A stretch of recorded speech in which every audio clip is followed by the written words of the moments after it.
What's up, wrestling world? I'm Andy Perez with 411mania.com, and you are watching Dissecting Dynamite. If you're watching on YouTube, make sure you like, make sure you subscribe, and make sure you comment in the chat down below. Tell us what you thought about tonight's episode of Dynamite. That's also my first question for our wonderful co-host tonight. You know him as a frequent contributor to 411mania, writing ROH reviews as well as the Botched series and much, much more, Mr. Steve Cook. Steve, how you doing today?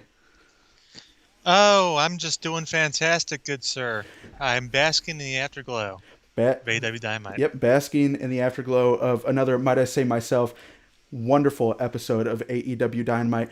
Before we get into the match-by-match rundown, what did you think of the show in a general basis?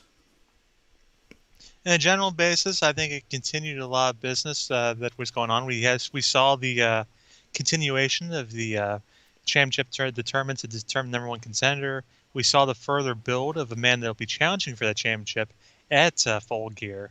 And we saw a heck of a TNT title match. We even saw the NWA Women's Championship on the line, which is always a highlight in my book as well.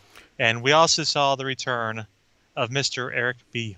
Mr. Eric B., a very, very great citizen taking part in the town hall address. And we actually started off the night with a bit of a promo between Wardlow and MJF, with MJF dropping the bombshell. If Wardlow wins this tournament and goes on to win the title, then MJF is the champion, not Wardlow, because Wardlow is working under MJF.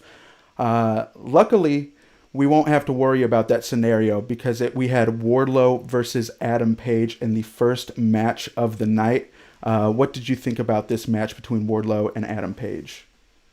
Well, it was the sad Yeehaw Man versus Mr. Muscle Tits, pretty much what we had going on there. It's what he's known for. Mr. Wardlow is known for his muscle tits. That's what they call him, and you can't deny that. And I thought that was a pretty solid matchup. With the result as I kind of expected, because the Hangman is a man, even if he's sad, even if he's a Yeehaw Man, he's still a man with a purpose. And let's be honest, I mean, with that announcement that from him, did Wardlow have the same amount of purpose that Adam Page did? Was he as motivated to go out there and get the W as the Hangman was? I don't think he was. I think if Wardlow was more motivated, I think he might have got the job done, but instead, MJF kind of he might kind of screwed himself over on that one, to be honest with you. Most definitely, from a story point perspective, that statement from MJF beforehand may have neutered Wardlow and his drive to win, but nonetheless, it was a hard hitting match from the get go. Adam Page, hot right out the gate, goes in, and we don't often see Adam Page in this much of a size deficit in AEW. Adam Page is one of the larger men on the roster, but with Wardlow, Wardlow seemed to just tower over him. And we have wannabe trout fishers back in the chat this week saying that this week's episode of Dynamite, in his opinion, was one of the best. Make sure you guys like and make sure you guys continue commenting what you thought about tonight's show. Tell us why you thought it was one of the best shows. But for you, Steve, what I want to hear from you is where do you see Wardlow's development heading going forward with this loss, especially with the dynamic that he has with MJF? It seems like they're growing further and further apart every single week. They are. I mean, we know MJF has his eyes on other things too, as we'll see later in the show, where he's trying to join the inner circle. He's trying to do the whole business, and Wardlow currently being under his employ, which I don't know how that works. Why does Wardlow keep getting booked in these matches if he's working for MJF instead of AEW? I'm not quite sure how that works. Maybe it's the same way Thunder Rosa gets booked without working for AEW. I don't know. Not quite sure how that goes there, but the man has a lot of potential. He's got a lot of size. The matches we've seen him in, I've been impressed with him. I think he's got a heck of a future. And to be honest, if he can get rid of the MJF guy, I think that could only help him. I concur on that statement, because even if MJF is holding the brunt of the haul when it comes to character with the duo, Wardlow's performance in this match and in last week's match really impressed me. Wardlow, with his impressive size, making an even more impressive swanton bomb attempt. Hangman coming in with a beautiful moonsault spot on the floor. Wardlow catching Hangman out of midair as he's trying to do a crossbody onto the outside. That is no small feat. Adam Page is not a small man, so definitely flexing those muscles, showing what he can do. But it is not enough to defeat Hangman here, because Hangman, like you said, he's motivated in terms of the story. He's out to prove what he can do as a single star. 2 buckshot lariats put Wardlow away. I'm not sure if we've seen a person kick out of 1 buckshot lariat in AEW. So to still be staggering, I had to think on that. Exactly. So to still be staggering and nearly on his feet after 1 buckshot lariat, even in this loss, Wardlow looks really, really strong. And if you're Adam Page moving forward, what are your thoughts going into Full Gear? I mean, my thoughts, if I'm Adam Page going Full Gear, we know Adam Page has his mind set on facing one man. Mm-hmm. We know he's got his eyes set on facing his, I guess, former tag team partner, Kenny Omega. We know Hangman's not over that whole situation. If you've seen him on Being the Elite, he's a man with a lot of troubles. He's a man with a lot of feelings going on. And the best way for the Hangman to confront those feelings and to move on to the next phase of his career is to silence his demons, to defeat the man who he teamed with for so long. And I know he was probably rooting harder for Kenny Omega in that match than anybody else was, because I think that's exactly who Adam Page wanted. He didn't want to face anybody else. He wants to go to Full Gear, and he wants to wrestle Kenny Omega. That's all he wants. Most definitely, and I believe that's what the AEW viewing audience wants as well. The way this match has built to a boil, now heading into Full Gear, we're bound to see something great. We have Kenneth Hill back in the chat. Kenneth, welcome back, coming back every single week, and he's also saying that he likes that he kept it simple with the power versus technique match. Wardlow is still a little too green to be going an extended length of time, so wrestling more experienced guys like Cody and Hangman seem to be working out for him. And definitely, I feel like not only is Wardlow getting some worldwide exposure at this point, but he's getting taught by some of the best teachers in the game by being in the ring with the Codys of the world, with the Hangman Pages of the world. So he definitely has quite the future ahead of him. There is no question there. But that leads us into a wonderful promo from Jon Moxley. And I was saying it to you before the show. Jon Moxley hasn't been live at AEW since the anniversary show, since the first episode of Dissecting Dynamite. And Mox still being able to sustain this storyline with these pre-taped promos, saying up until now, his title defenses have been all business, building up this heavyweight division. But now it's personal. He's saying there is no room in AEW for a miserable, lying son of a bitch like Eddie Kingston. And he's also saying that in the past he's crushed windpipes, he's crushed skulls, but this time around Moxley is here to crush Eddie Kingston's ego. In the chat, what did you guys think of that promo? And Steve, what did you think of that promo? Well, I got to tell you, I don't know if I agree with everything that Jon Moxley said there, but you point out that he hasn't been live. He hadn't been in Bayley's place, I guess since Dynamite, since we started this whole show here, if you will. But the thing about Jon Moxley is, and there are some guys in the business who can get away with this, if you just do some pre-tape promos with them, it's like they're there anyway. And Jon Moxley is one of those guys who's a fantastic talker. He has been for the lion's share of his career. And I know, it's kind of funny because I remember Jon Moxley back in the CZW days where he stood out. Him and Kingston was there too in those CZW days.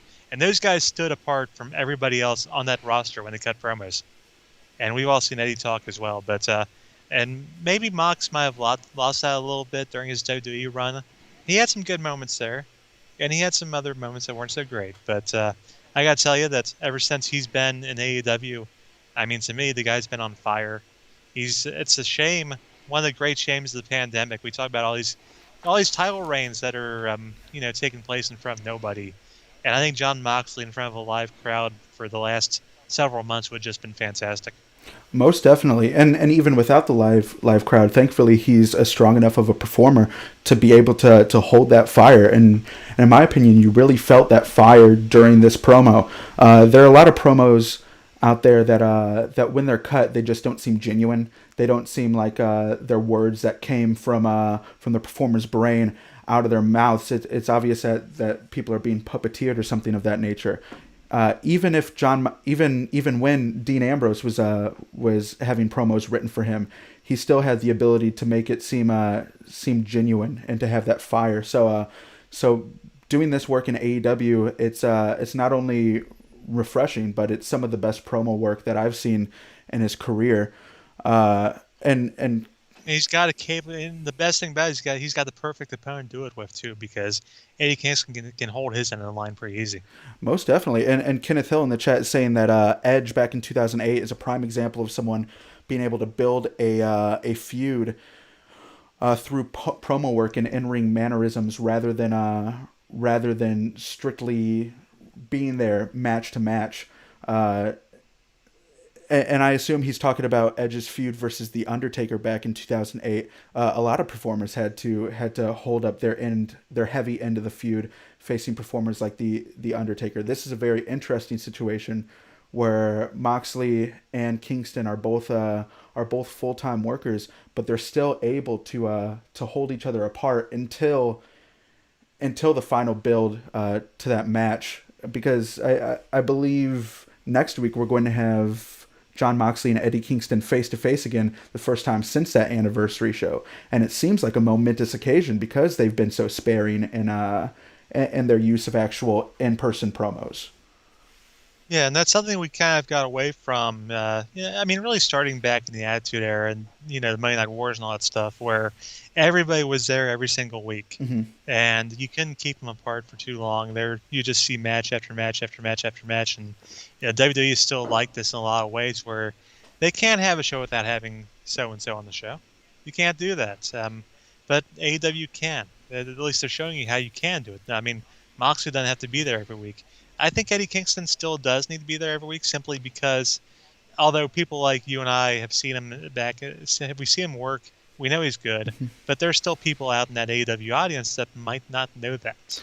So we need to have Eddie Kingston on the show every week. Most definitely, and he's proven himself every week, and that leads us into Eddie Kingston versus Matt Seidel, another hard-hitting match, back-to-back hard-hitting matches. Leading into this match, Kingston cuts a promo in the ring saying just what we were saying. Moxley's not here. He's calling Moxley a coward, that he's sitting at home. You can feel the frustration as he's cutting this promo, telling the cameraman to get the hell out of the ring, that he didn't train, that he shouldn't be in the ring with someone like Eddie Kingston. And Tony in commentary caps off this promo by just saying, "Oh well, Eddie Kingston is a terrible person. He is just terrible." Yeah. I gotta tell you, I've never heard Eddie Kingston cut a promo that I did not believe was 100% from the heart of Eddie Kingston. I'll say that. Most definitely, it seemed so incredibly sincere. You guys in the comments, make sure you let us know what you thought of Eddie Kingston's promo, and also Eddie Kingston versus Matt Seidel. Matt Seidel described as a submission specialist now. Didn't get to see too much of that throughout this match. He was in the Pure Wrestling Tournament for Ring of Honor. He defeated Delirious in the first round. Came up short against Jonathan Gresham in the second round. Nothing to be ashamed of there for Matt Seidel. I mean, just a guy who keeps reinventing himself, which there's a point where we thought that Matt Seidel's career might be over. He might have worked his way out of the business, but he's got a chance in AEW and ROH recently to kind of showcase himself, and he's definitely shown that he's got a lot left in the tank. Definitely. And for me, Matt Seidel's kicks, Matt Seidel's knees, they looked very stiff. They looked very clean. Same thing with Eddie Kingston, of course, with his strikes. Throws some of the best elbows in the business, and of course, one of the best spinning back fists in the business. But what really stood out for me is just the character and aggression that Eddie is able to convey through his facials throughout the match. Even in somewhat of a throwaway match, other than the character building that it gave to Kingston, it still brought a level of intensity that just couldn't be passed passed up, and Kingston wins it with a spinning back fist, followed by stealing Jon Moxley's bulldog choke. And after the match, Kingston just holds on to that choke. Matt Seidel nearly passes out, and he makes Matt Seidel yell, "I quit," before letting go. As Kingston is yelling, "I'm sorry, Mox. I'm sorry, Mox." Obviously, a bit of delusion, a bit of a psychosis, and we're not talking about the Mexicools. But No, sir, we will never talk about the Mexicals, good sir. exactly. All due respect to Psychosis and Hoovy and super crazy, but my gosh. but nonetheless, we had Kingston leaving quite the mark at the end of this match. We have Kenneth Hill in the chat saying that he felt like Seidel got a little too much offense in the match, and that he thought it would have been more effective if Eddie just mowed through him in more decisive fashion. I get that. I get what he's saying there. I get that, but at the same time, I do think that they do have plans for Matt Seidel going forward, assuming I have no idea what the contract status is there, to be honest with you. Mm-hmm. And maybe that's more of an argument for him to get squashed. But I think they have plans for Matt Seidel going forward. And Eddie Kingston's always been kind of the guy that his matches do tend to go back and forth. He's rarely the kind of guy that just kind of mows through a guy. He's the kind of guy that likes to take a beating, and taking that beating just serves to piss him off even more and make him do things like take Jon Moxley's bulldog choke. Right, and to Eddie Kingston, to me, his style is scrappy. It's rough around the edges, and he's not afraid to take a knee to the face if that means he's going to be able to get another opportunity in the match. So to me, this didn't necessarily hurt Eddie Kingston. I still feel like he's even if I don't necessarily think from a storytelling perspective that he's going to be taking the strap at Full Gear, he seems like a legitimate threat going into Jon Moxley, especially with his family around him, which is definitely an imposing threat in a no disqualification setting like you have with the I Quit match. And Kenneth is supporting his point by saying, if you have someone challenging for the world title, you can't just convince the audience through promos alone that the challenger is a threat. They need to see it. To me, I see Eddie Kingston as a threat. He just looks vicious every time he is out there. What's your perspective on that? I mean, I'm with you, but then again, as I kind of alluded to earlier, I mean, folks that haven't seen as much of Eddie Kingston, maybe they need to be convinced a little bit more. So I see where Camp's coming from that perspective. And I can see if I'm one of those guys that's never seen Eddie Kingston wrestle before, I might think, okay, man, I need to see a little bit more. So I understand the argument, and I am biased because I've been watching Eddie Kingston for so many years, and I love his promo work, and I just think he's one of the best out there. The best promo in the Indies, ever since CM Punk left the Indies, I think Eddie Kingston is the best promo for my money. And so I'm a big fan, so I'm a little bit biased, but I do understand the point that Kent's making. Most definitely. And we want to hear what you guys think of it, so make sure that you comment down in the chat what you thought of tonight's episode of Dynamite. Also, make sure that you make sure that you subscribe so that you see Dissecting Dynamite every single week immediately following AEW Dynamite right here at 411 Mania's YouTube channel. Not only do we want to hear what you guys think, we want to hear what the Young Bucks and FTR think, and we got to hear that when Excalibur interviewed them. Well, he interviewed the Young Bucks. He didn't do so much interviewing FTR. Let's be honest. Yeah, definitely showed a bit of a Reseda-based bias there. Definitely showed a little bit of a PWG bias. But we learned some very important information leading into the storyline that'll take us into Full Gear. We hear that Matt is definitely injured. Nick said that he can't even play with his kids.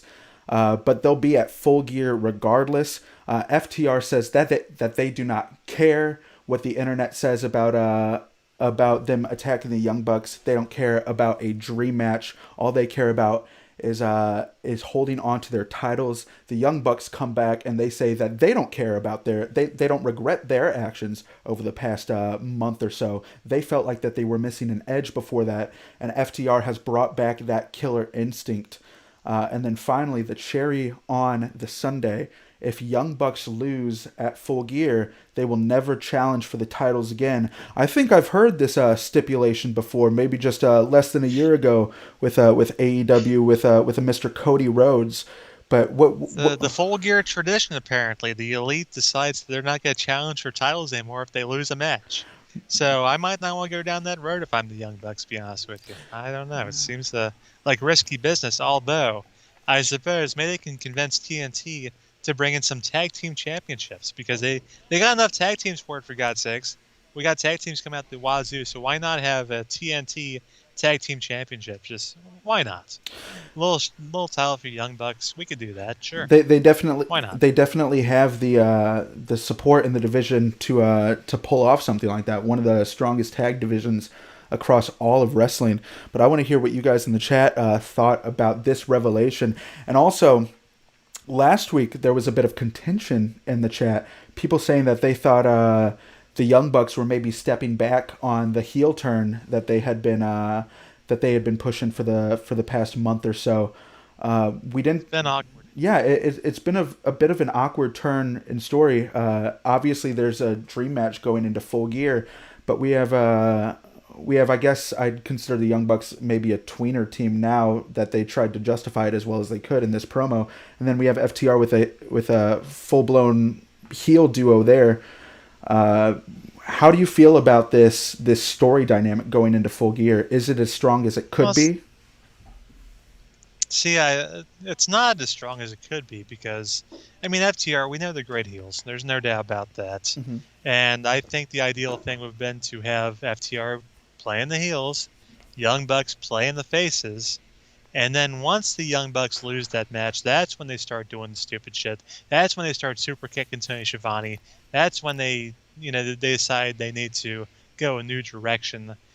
Which, I mean, I don't have a problem with that. That's fine if you want to super kick officials and broadcasters and try to get your edge back. I don't blame them for that. I just think that they should have lost to FTR first, and then I think it would have been a much better story. Yeah, it definitely would have been a more motivated turn for them. I feel like that's been the most awkward bit when it comes to the Young Bucks segments over the past. How long has it been now that they've been turning this way? About a month and a half, maybe. Yeah, somewhere around there. Yeah, so over the past month and a half or so, there just seems like a lack of motivation as they're moving and grooving this way. But still, it remains to be seen. We still have a week of build before Full Gear comes in. But yeah, kind of awkward storytelling. What do you guys? Especially, I mean, when they did that whole injury angle on the previous episode, I mean, I thought, well, they had coming to them. Mm-hmm. I mean, Excalibur mentioned the comeuppance factor, and to me, if you super kick Tony Schiavone, you deserve whatever you got coming to you.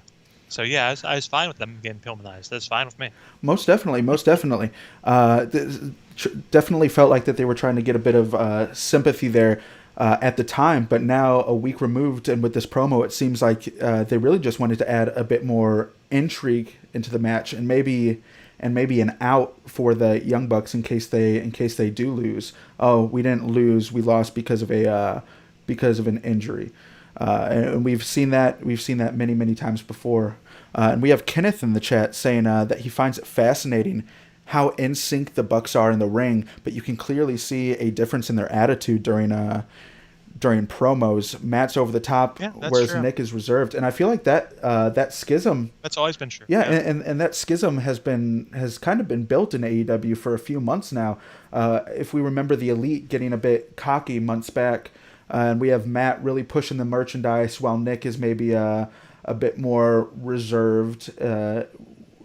In that respect, with the Hangman Page issue as well. Exactly. With Hangman Page, that issue where Nick was a little more forgiving of the Hangman. Yeah, so it's interesting to see if that schism between the Bucks grow. They've said many times before that they don't have many interest in breaking up the tag team, that they don't have many interest in doing a brother versus brother feud, just because it's been done over and over and over again. And with such a great tag team like the Young Bucks, you may be losing more than you gain in that situation. But it's really interesting to see where we will be moving forward. What are your thoughts on the potential of a growing schism between the Young Bucks there?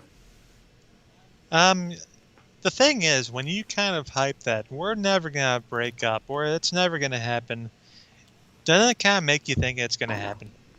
I mean, just kind of that reverse psychology kind of bit, where they're trying to make you think that something's not gonna happen, but all of a sudden one day it just kind of winds up, well, we can't challenge for the tag titles anymore. So what the fuck, man? Let's go for it, you know. And who knows? That may be where it's leading to, and only time will tell. But Or maybe they'll just win the titles. Who knows? Maybe they'll just win the straps. I mean, they'll put themselves over, by God, because somebody's got to. You know, FTR's got to lose a match at some point. You would think. exactly. I mean, at some point. At some point. May not full gear, but at some point. Exactly. And that leads us into from one entertaining promo to if that promo was entertaining, then this upcoming promo was just overload. We had Inner Circle and MJF with their town hall address. We have the graphics and the staging to make it look like a political debate, like a political town hall debate. We have Jake Hager out doing some training for MMA, so he's absent from this segment. But we had some gold in this segment. We had Luchas. We had Dasha Gonzalez in this segment. Let's mention that. Put that over. Yeah. Thankfully, and we had Tony playing a moderator that's a bit more effective than some of the political moderators that we've seen as of late. Oh, a lot more. Yeah, much more effective. Most And the egos were on par with some of the egos we've seen on stage. Let's be honest, on the political scene. I completely agree with that. As a whole, what did you think of this segment? We had cameos from Luchasaurus. We had cameos from Peter Avalon. We had cameos from Dr. Britt Baker. And we had a cameo from Eric B.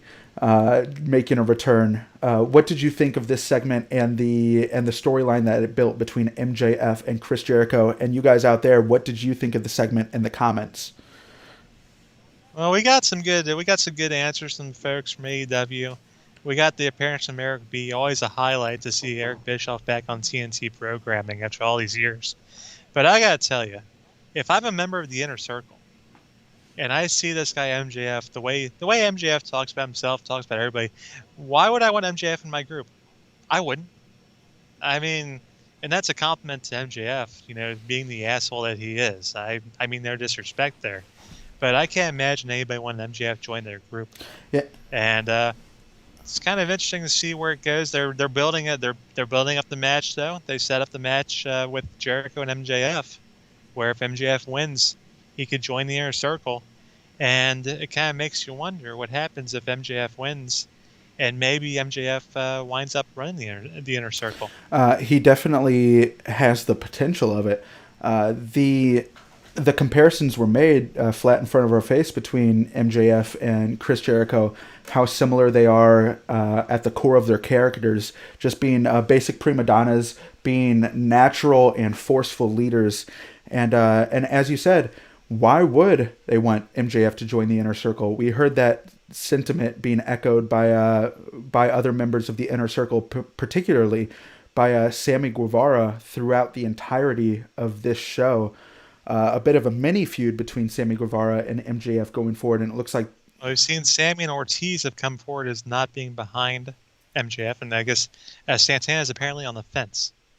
Yeah. So Santana might be a swing vote. We don't know what Jake Hager's not involved. He doesn't care, I don't think, at this point. He's got bigger fish to fry. Most definitely. Jericho, though, I mean, Jericho is a man of his word, I think. If MJF can beat the man, he'll let him join. And I think he's also won over a little bit by that singing performance, because let's be honest, in that particular singing performance, MJF outshone Chris Jericho by a pretty wide margin. Let's be honest. I mean, he has classic choir training, so there's not much of an actual match off there. But nonetheless, it looks like down in the chat we had Kenneth Hill take a bit of offense to some of the story in this town hall. He's saying, what was the point of Luchasaurus and Britt Baker being there at all? He felt like it would be more pertinent if the Inner Circle were there asking the questions. And while that, I never questioned Britt Baker being there. I'll be honest with you. I'm always down with the good doctor making an appearance. Although I think Reba needed to calm herself down a little bit. Reba's getting a little too excited about seeing Chris Jericho there. I think they need to hose Reba off. I think it need to happen there. But I mean, Britt Baker's a dentist. She's a smart woman, and Luchasaurus is an experienced individual who's been around for what 65 million years. Is that what it Yeah, is? somewhere around there. 65, 8, somewhere around Yeah, there. give So or take a few we're talking million. about two of the more experienced and more knowledgeable members of the roster who, looking from the outside, if you're on the outside looking in, sometimes it's easier to see the whole situation. If you're like down in the muck, you might not see things quite the way they are. Whereas if you're on the outside looking in, you might see something different. Which is why I think that you get the expertise from Luchasaurus or Britt Baker or from Eric B from Cody Wyoming. Most definitely, and I feel like at the end of the day, what it really did was it emphasized the town hall setting that they set up earlier in the night. Just having quote unquote citizens of the AEW roster come in and give their 2 cents, come in and give their input to show that this joining between MJF and Inner Circle wouldn't only affect the Inner Circle; it will have ripple effects across all of AEW, and Absolutely. and with two charismatic enigmas, not talking Jeff Hardy here, but with two charismatic enigmas like MJF and Chris Jericho potentially being in the same group, there's no speaking what type of mayhem and destruction and hijinks that the Inner Circle might be up to. So if I were a part of the AEW roster, I'd be suspicious too. But that leads us into another promo, and it was a short little promo about Team Taz and how Team Taz wants to court Will Hobbs. They're tired of him. They're tired of him being the dissenting voice. They're tired of him not wanting to join the group. Where do you see the potential of Team Taz going? What are your thoughts on Team Taz? Does Team Taz need Will Hobbs? Does Will Hobbs need Team Taz? I think it's leading to Will Hobbs going against Team Taz, to be honest with you. I think we'll see Will Hobbs and Ricky Starks go at it pretty soon. But if I'm Team Taz, why not recruit Will Hobbs? The guy is a He's a beast. The hoss. guy is a force of nature. He is a hoss, as you say. I mean, you just see the He's a potential hoss. oozing off that guy. That's right. You see a lot of potential. If you're Taz, you're sitting there. You've already got, one of the blue chippers in Ricky Starks. That man has so much potential. It's Bona ridiculous. fide I mean, future that guy star. will be a main eventer in this business. And of course, Brian Cage just being a complete freak. That man is just ridiculous. And Will Hobbs would be a great addition to that group. I don't blame Taz for trying to go down that road. But I think the story is that Will Hobbs does not go down that road. He seems like a good fella, like a good guy, a guy you'd like to get to know. So it's going to be interesting to see where it goes. And I think it leads to more. I think it leads to Will Hobbs versus Ricky Starks, or maybe another FTW title match. And certainly, if the FTW title is to leave Team Taz, that could not make Taz very happy. Right, and I personally would like to see it lead to more Brian Cage versus Will Hobbs matches, because the little 10 or 12 minute match that we got on Dynamite either last week or the week before was just it was just rubbing the itch that I had. It didn't completely scratch that itch. I want to see Will Hobbs versus Brian Cage again. As all of the usual Dissecting Dynamite viewers know, I'm a fan of those hoss fights. If I were Big E, I would say that I am a fan of big meaty men slapping meat. And Sure. and if this leads to more Will Hobbs versus Brian Cage, I'm very happy. We have Kenneth Hill back in the chat saying a bit of an outside suggestion, maybe changing the show name to Diffusing Dynamite rather than Dissecting Dynamite. I know Diffuse may be more on brand, but we want to let it explode. We want to let this Dynamite explode every single week right here, Wednesday nights with 411 Mania. So we're just going through and we're picking through the scraps. We're dissecting the Dynamite scraps right here at Dissecting Dynamite. But that leads us into a title match. Speaking of FTW title, how about the TNT title? We had Orange Cassidy versus Cody in a lumberjack match. I'm usually not a huge fan of lumberjack matches just in general. I may be conditioned to what I've seen in other companies, but usually not a huge fan. I enjoyed this match. What did you think of the lumberjack match, Cody versus Orange Cassidy? Well, I got to tell you that I have to take points off of any lumberjack match where the lumberjacks do not wear official lumberjack attire. You gotta have the shirt, you gotta have the blue jeans, in my opinion, to make it a true lumberjack match. So I was a little bit disappointed in that regard. Where were But the axes? other Where than were the that, axes? Come on. right, some axes would have been Come on, nice, AEW. absolutely. But other than that, I thought it was a pretty solid piece of business. I enjoyed the spot with Cody falling into the arms of the best friends, and the best friends just let him fall to the floor. Even though the best friends are good guys, they're still Orange Cassidy's buddies, so they're not going to help Cody out, for God's sakes. And of course, the high point of the entire match to me, oh my gosh, when the good man, the leader, not the leader of the Dark Order, but probably the most popular member of the Dark Order at this point, when John Silver made his big appearance doing the run-in on Orange Cassidy, I popped. I popped. It's just, chef's kiss right there. That's fantastic. I loved it. It is a growing and running theme here at Dissecting Dynamite for our guests to be unyielding fans of Mr. John Silver, and I know Blake is a big John Silver fan too. I know yeah, that. Yes. and I'm so happy to hear that you are upholding that tradition here at Dissecting Dynamite. Down in the chat, Blake coming in saying John Silver versus Orange Cassidy for free at the Full Gear That's lead-in ridiculous. show. It looks like The main event anywhere in the country, my friend. anywhere in the country. But Orange Cassidy proving that maybe he deserves to be in the main event more frequently. And in this match, showing an intensity that we hadn't previously seen from Orange Cassidy from the get-go. Starting and going hard and fast at Cody Rhodes. I'm sorry, did I just say Cody Rhodes? I meant Cody. I apologize. The Prince of Professional Wrestling, or the American Nightmare, if you will. Exactly. But we had some aggression right out of the gate. OC psyching Cody Rhodes with the pocket move, going into some mat wrestling instead, and that led to an intense match all around. The Lumberjacks in this match, pretty interesting, the dynamic that the Lumberjacks had on the outside. Whereas in a lot of WWE Lumberjack matches, you often see that no matter the person's allegiance, they're going to attack whoever's on the outside of the ring. We had a lot of hesitancy from these Lumberjacks throughout the majority of the match until the situation exploded at the end, leading to some madness, to that John Silver run-in, to a hit by Arn Anderson on Orange Cassidy that led to Cody picking up the victory with the Crossroads. What did you think of the finish of this match? And with Orange Cassidy, how he's presented the past few months. First the Chris Jericho feud, now transitioning into this mini feud with Cody. Where does he go from here? After, I guess, the John Silver match. He goes right to face John Silver on the buy-in is where he's going. I mean, that's like I said, main event anywhere in the country. I can't believe they're putting that on free on the internet. That's just ridiculous. AEW just throwing money away, in my opinion. That's ridiculous, I think.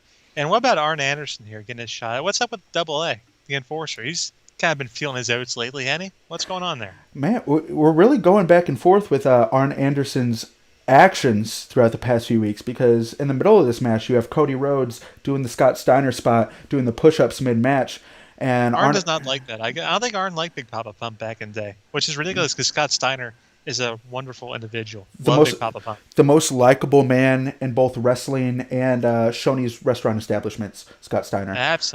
Absolutely. Exactly. No doubt about that. But yeah. But yeah, we had Arn going back and forth on that, but it wasn't exactly surprising that Cody got the win. I think we all kind of expected that going in.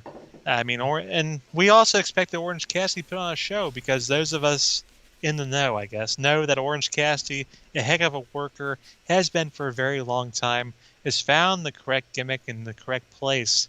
The right place, too, very important. That AEW is the right place for something like Orange Cassidy to work and to get over. And I see nothing but bright things in his future. And as for Cody, I see nothing but endless defenses of the TNT Championship until Cody grows a pair. I mean, I don't know if that buy-in match is a contendership match or not. Until Cody grows a pair, puts a title on the line against John Silver, I think he's going to be okay. But when he runs into Johnny Hungy, I think there's going to be an issue, my friend. I think I think we'll see a new champion. And we have Kenneth Hill getting the last word in the chat saying, excitement aside, he feels like a triple threat between Orange and Cody and Darby would have been the way to go at Full Gear. But Kenneth, where does that leave John Silver? Oh my gosh, the ignorance. Just kidding. But not. And we have wannabe trout fishers in the chat backing up Kenneth Hill. Just no sympathy for our man John. What? Nonetheless, that leads us in to the next little promo. We have the best friends backstage being interrupted by Kip Sabian and Miro just going on a tear. It is game over for the best Ford friends. Situation. We can't forget about Penelope there. Oh yeah, Important part played by Penelope Ford. Always important. Yep, Penelope having a Halloween costume that I think many people will be ripping off over the next week or so. But nonetheless, I like that. It looked pretty good on her. I'll say that. Yeah, buddy. But yeah, we got the best friends. You know, the best friends and the best man were probably destined to feud against each other in a feud to determine who, in fact, is the best. Is it the best friends or is it the best man? Time will tell. All I know for sure is I can guarantee you that Penelope Ford will not be put through tables for 6 straight weeks. That will not happen. Yeah, I don't think she'll be in the lineup position in AEW, thankfully. But nonetheless, you said before our show tonight, you're not really familiar with the whole Twitch game. Neither am I myself. But how do you feel about Miro's character that has been built over the past few weeks? It's been a very, very controversial issue for AEW fans. Some people just don't connect with it. It's been fine for me. I haven't hated it. I can see where I think people have a certain level of expectations for Miro. I think people have had a set of expectations for Rusev for years, where for how many years back was Rusev considered one of the most underutilized people in WWE? I mean, going back for years and years and years, everybody thought that guy should be a main eventer, should be a top guy, if you will. And I think a lot of people thought that once Miro got to AEW, he would be a top guy right away. I think he can still get there. I never thought it was going to happen right away. I mean, you know, even in AEW, you got to work your way up the card. And I think that's what he's doing right now. He's getting the chance to prove himself at this lower level. And they're trying to get Kip Sabian over as well. They're trying to help him out there. So, and the best friends have been made ever since they had that parking lot brawl with Santana Ortiz. So, I think this is a fine position for Miro right now. And, you know, I have no issue with it. And if I was on Twitch, I'd probably love it even more. Right, and that's the thing with how packed the roster is and with how packed the card is already. I don't really see a spot for Miro outside of this at this point, and that's the key phrase here. It can always change. Exactly, it can change at the drop of a dime, and we've seen that in wrestling time and time again. And Kenneth's issue with the whole storyline with Miro seems that it feels like up down down light, especially with recent video game posts he's been making lately, and I can completely empathize with that. But for me, it's not offensive enough for it to draw away from the overall show. And even if it's not a position that people want to see him in, he's playing the position well at this point. So he is the best man. Exactly. He is the best man. And not like Fallah Bahh. Fallah Bahh was not the best man. Let's be honest with you. I'm dropping Impact references here. Fallah Bahh kind of came up short as the best man. Let's be honest. Ugh. What can you do? And this isn't dissecting Impact, and this isn't defusing Impact either. So in either case, we're leading into the next match, the NWA Women's Title. We had Serena Deeb versus Layla Hirsch, and I felt like Hirsch really proved herself. Maybe really stamped her spot in the AEW Women's roster here. We've seen her before on AEW Dark and whatnot, but really giving a good outing. And what's interesting for me is that the NWA Women's Title between Serena Deeb and Thunder Rosa seems to be getting more acclaim in AEW than the actual AEW Women's Title. Seems like they have better matches for the NWA Women's Title. Let's be honest with you. It Right. seems like those matches are going over a little bit better, which is a great thing for the NWA and for Billy Corgan, which is why they are perfectly fine having their title showcased on this program. And AEW's fine showcasing it as well. It's win-win for both sides. And Serena Deeb won the title the night before. Talk about a fighting champion, Serena Deeb. She wins the title one night. She puts it on the line here. I don't know where Layla Hirsch was in the championship rankings, but Serena Deeb, a fighting champion, put on a good show here. Layla Hirsch, a girl with a lot of potential going forward. We'll see her in these title matches again, but I mean, right now it's Serena Deeb's time to shine, and we'll see. It's gonna be interesting to see. Thunder Rosa might be out of the picture. Mm-hmm. I don't know what's going on there. I don't know if she's going to WWE. It's I'm not Dave Meltzer, so don't ask me. But it's one of those things, and I think if Thunder Rosa is not carrying the NWA title, that Serena Deeb is a fine choice as well. Yeah, and we have Jadu Magic at the top of the chat, nearly the very beginning of the show, coming out and saying that Serena Deeb versus Hirsch was great. So we definitely had this match definitely seemed to stick with AEW viewers, and I feel like Layla Hirsch really shown some of the skills that she can provide to the AEW roster. Haven't really seen her style of wrestling in the women's roster just yet. Very polished ground game, and just very polished in general. But like you said, Serena Deeb coming back and winning with that neck breaker into submission combo, and it was a very, very solid match, and hopefully the integration of the NWA Women's Title into the scenario continues to grow the AEW Women's Division, and hopefully it gives them more of a spotlight, because I feel like a lot of the characters in the Women's Division just haven't been given a chance to breathe so far. And a lot of them are working their way up as well. And the reason we all were happy that Serena signed with the company was because she would provide a veteran presence. Mm-hmm. And she'd be able to be kind of a player coach for some of these. If you watch AEW Dark, and I know AEW Dark is apparently 5 hours long at this point every week. It's getting longer by the week. I know 5.5. Don't worry. 5.5. My bad. But there are a lot of young, talented females that are appearing on that show. They're kind of working their way into things. There are a lot of like Red Velvet, one of my personal favorites, always stirring it up. She says, and you got. Mm-hmm. You got Abaddon, of course. Been working her way up there. You got Abaddon. Abaddon. That's right. It's Abaddon. Abaddon. I always say abandoned because I see the name and you just can't deny that it should be abandoned. It should be Abaddon. I'm sorry. And we'll never forget about Anna Jay. Anna Jay, for God's sakes. She's ridiculously young in the business, and there's a lot of girls like that on AEW Dark that have a lot of growing to do. And having the veteran presence like Serena can only help with that. So I think that there's a bright future for the women's division. It might take a little time to get there, but I'm not going to be like a lot of other people and just completely whine and bitch and moan and throw it under the bus, because let's be honest, WWE has signed a lot of people on the women's side of things. So AEW has to kind of look hard to find these people.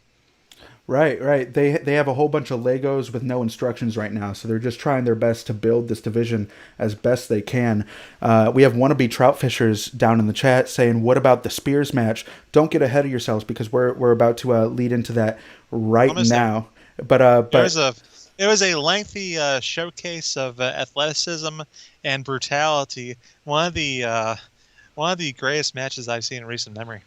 Right, nearly went to full Broadway with this match.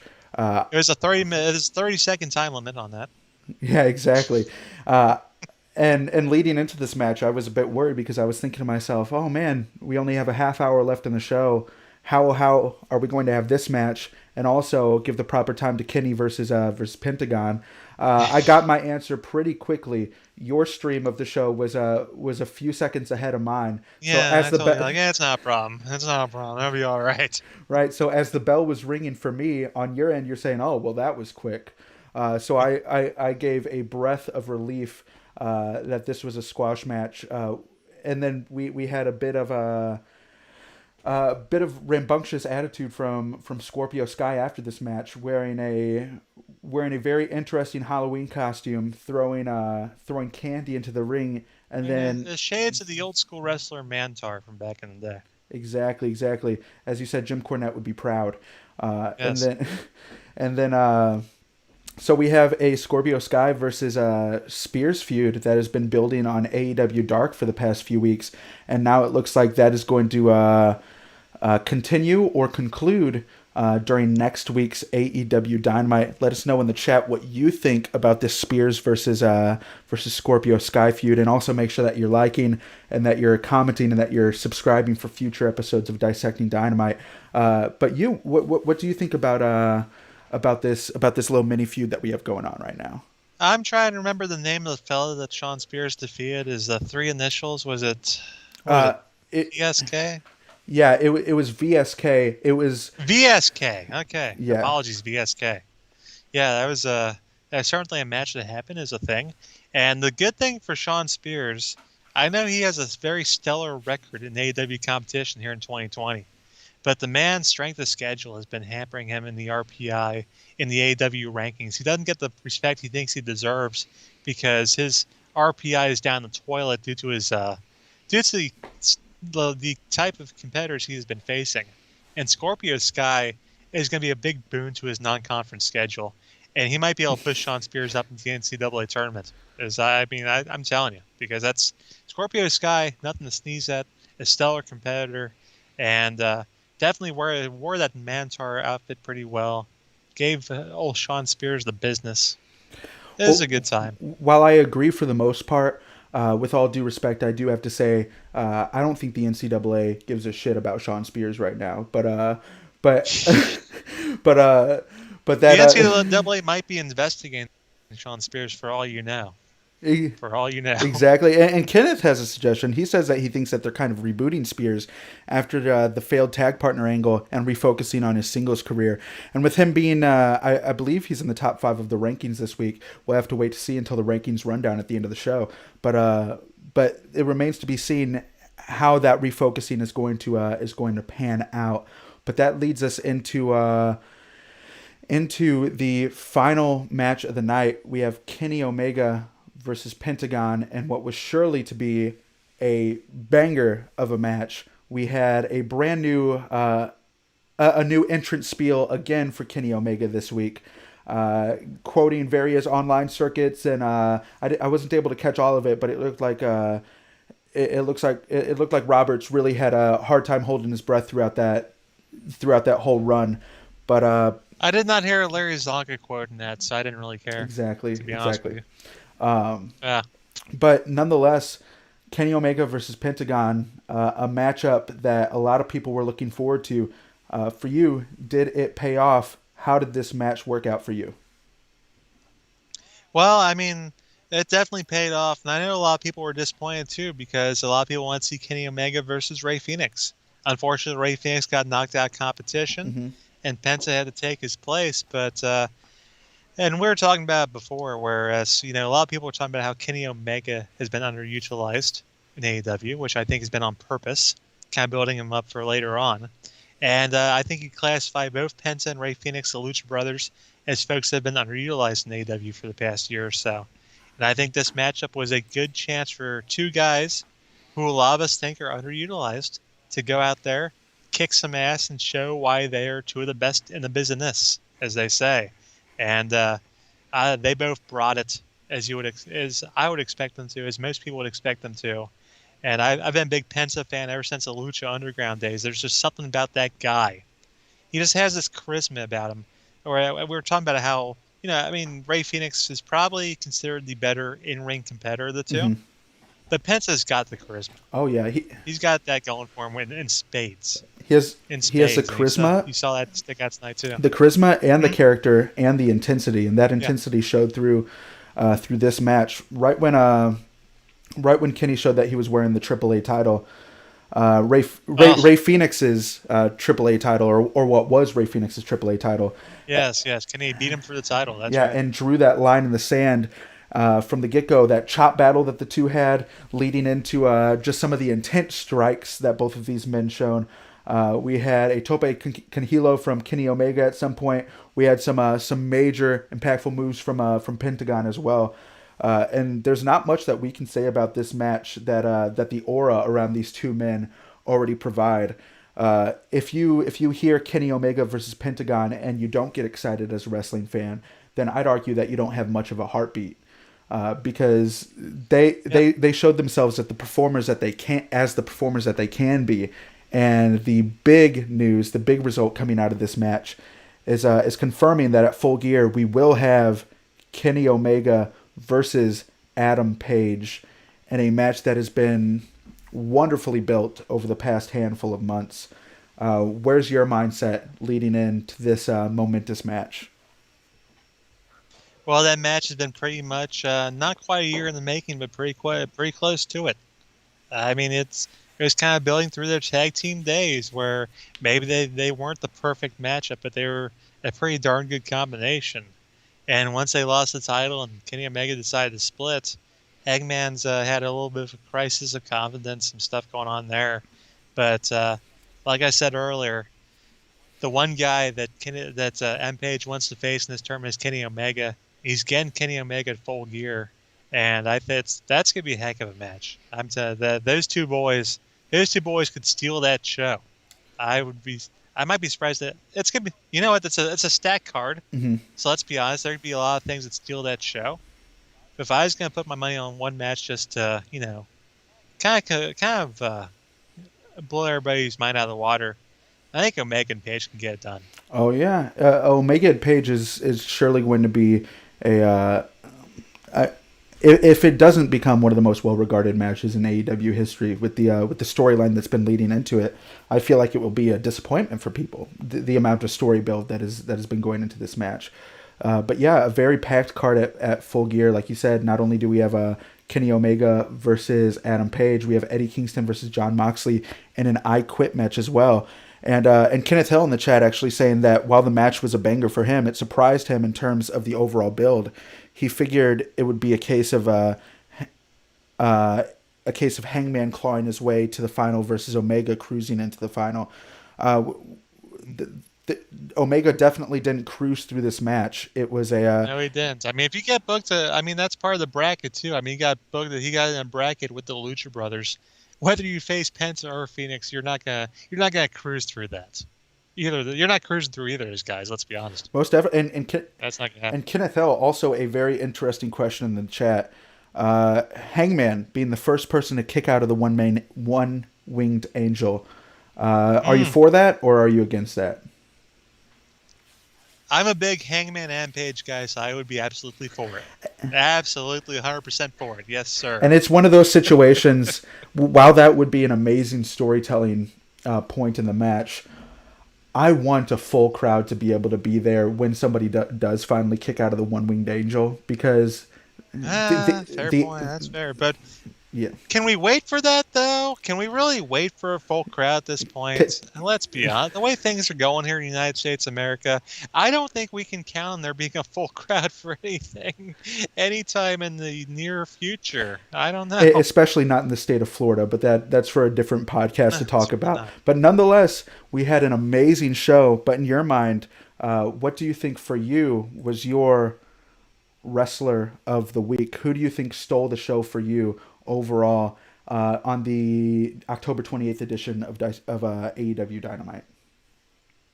I'm going to go with my wrestler of the week. He might have lost the main event. He might have come up a little short against Kenny Omega. But I'm going to give my shout out to Penta. I'm going to give it to Penta El Zero M. He stepped up his game. He stepped in that main event picture right there. He had himself a damn good showing. I liked it. And he's got a very bright future in front of him. And I think him and Ray Phoenix, they're good. They're going to tear it up in 2021. I can see it happening. Most definitely. And in the chat, make sure you let us know who you guys think is the wrestler of the week this week. For me, you say it's Penta. I have to go with Kenny Omega for myself, just because he's had this swagger in his storytelling. He's had this swagger in his performance that we haven't seen in a couple years now. And to see that again and being able to reinvigorate his whole game has been a joy to see, and I'm excited to see how that carries into Full Gear versus Hangman Page. Now, with the wrestler of the week, with our wrestlers of the week being out there already, I think there's no question for me what the Dynamite Diamond of the week for me is. For me, the Dynamite Diamond of the week, the high point of this week was that Penta versus Kenny Omega match. You don't get... It's not every week that you get a match of that quality. So whenever you do, you just have to cherish it. What was your high point of the week this week?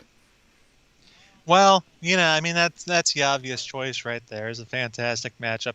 So I'm going to agree with you, but I'm also going to give a shout out to the matchup for the NWA Women's Title of Serena Deeb and Layla Hirsch, just because I don't think people had a lot of high hopes for that match. Certainly not like they did for Kenny and Penta. So that was a match that stepped up to the plate and delivered. So I'll give them my shout out there. Right, and we had some agreement in the chat for you. Like I said, one of the first comments in the chat was praising that match, and to have that match stick in people's mind over Kenny Omega versus Penta really says something about those two women's performance. In the chat, we have Kenneth Hill saying definitely Omega this week for the wrestler of the week, reinventing himself both in terms of attitude and aggression.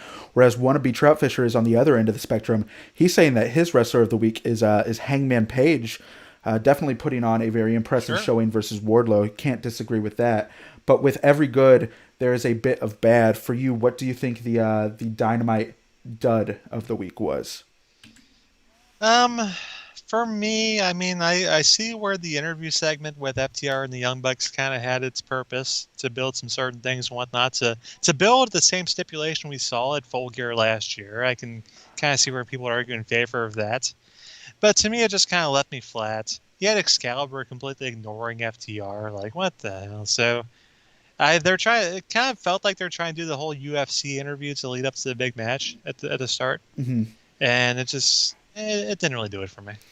I can agree with that. For me, it was probably the Team Taz promo. It was only a 30-second promo, but those 30 seconds could have been used elsewhere. It didn't add anything to the show for me. And for me, the factions in AEW are starting to get a bit crazy. We have the Inner Circle, we have Team Taz, we have the Family, we have the Elite, we have the Dark Order. At a certain point, there's not going to be an independent person on the entire roster, but I guess everybody needs some sort of allegiance.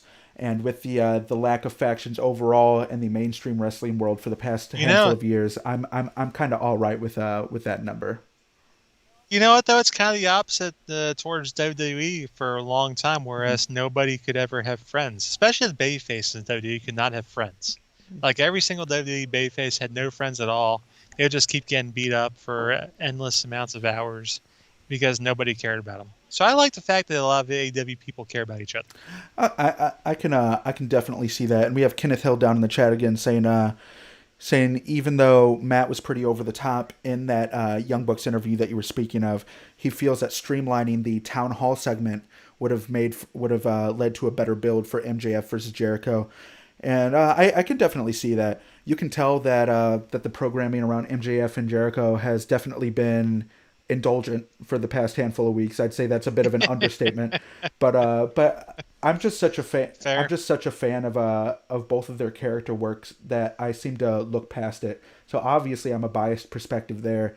If I'm making my my wrestling Mount Rushmore, Chris Jericho is there in 4 different of his variations. Maybe Chris Jericho with the list. Well, you must be enjoying my top 7 series on 411, where I'm doing the top 7 Chris Jericho moments of each of his decades. That must be a good piece of business for you. Most definitely, it is some of the best that I've read in not only years, I'd say a lifetime. So make sure that everyone goes and checks out the top series there. And that leads in. I didn't like the first one. The second one, I do like I'm a very harsh critic of my work, to be honest with you. The first one is kind of eh. The second one, though, I brought in the second one. That one's good. Chef's kiss to the second one there. Absolutely. Yeah. But if I'm putting my stuff over, that means it's good, ladies and gentlemen. So make sure you go check that out at 411mania.com. But before we pitch to the end of the show, we have the rankings rundown that we have to go through. So let's go ahead and pull up these rankings and see how they may have shifted around this week. Before this week's Dynamite in the men's division, we of course had Brian Cage still holding the number 1 spot, MJF climbing up to number 2, Lance Archer down in number 3, Brody Lee, and then Darby Allin rounding off the top 5, taking Shawn Spears' spot from last week. Who knows? Maybe Shawn Spears advanced with his squash match this week. But I mean, you know what? I'm guessing that I'm gonna tell you. I think Darby Allin sitting in the crowd during the lumberjack match was a little more impressive than Shawn Spears defeating the TVK or whatever SJV2Q or whatever the hell his name was. I'm just saying. Yeah, we made a comment during the show. Darby Allin definitely getting that sting shot, being high up in the nethers and getting that slow zoom in, really getting some nostalgia factor with the icon Sting there. But it looks like the men's rankings, they've been somewhat thrown out the window, and as we've been shown through the Jon Moxley promo, saying it's not about business, it's not about the top 5 this week, it's about him versus Eddie Kingston. So until we get a conclusion of that feud, it'll be interesting to see where the men's rankings leave off. To you, do you think there's anybody missing from these rankings? Once again, Brian Cage, MJF, Lance Archer, Brody Lee, and Darby Allin. That's a tough 5 to argue with, Brad. That's a tough 5 to argue with, and I have a hard time making an argument for anybody else, to be honest with you. I mean, those are 5 stellar contenders, and I know you want to keep making the argument for Shawn Spears, but I just can't put him over this 5. I'm sorry. You don't like that? You don't like that? Come on. Oh, God. Don't get me started on the frickin' 10, 10, 10, 10, 10 shit. Oh, God. That is awful. Well, all we do know is that if it were a top 10, Shawn Spears would be on there. So that's all I'm saying, you know. Exactly. He would be number 10. We know that. But that leads into the AEW Women's Division rankings. We have, of course, Nyla Rose at the top, going into her match against Shida at Full Gear. But then rounding off the top 5, we have Penelope Ford, Abaddon, not Abandon. There you Abaddon. Go. There you go. Sorry, guys. Big Swole, and then Dr. Britt Baker rounding up the top 5. And at this point, I feel like we're just waiting for Dr. Britt Baker to get her shot at the title, because her character work so far has been one of the highlights of the women's division this entire pandemic period. That's why I'm saying we're all waiting for Dr. Britt Baker to become the AEW Women's Champion. That's what we're all waiting for right there. I don't know where Big Swole got 10 wins from, to be honest with you. There's must have been a lot of AEW dark matches, to be honest with you. I don't know what's going on there. And Abaddon, very creepy, very mysterious. Like her, hope she's doing well. Hope she comes back soon. Big Penelope Ford fan, love her. Nyla Rose, the native beast, what else can you say? But as much as I appreciate the top 5 here in the rankings, I can't help but think there's a severe lack of one Miss Anna Jay. Where is she at here? Come on now. Just always doing the Dark Order wrong. That's the thing. Always doing the Dark Order wrong. The Dark Order always getting screwed over. Like John Silver still hasn't got his title shot. Like, what's going on here?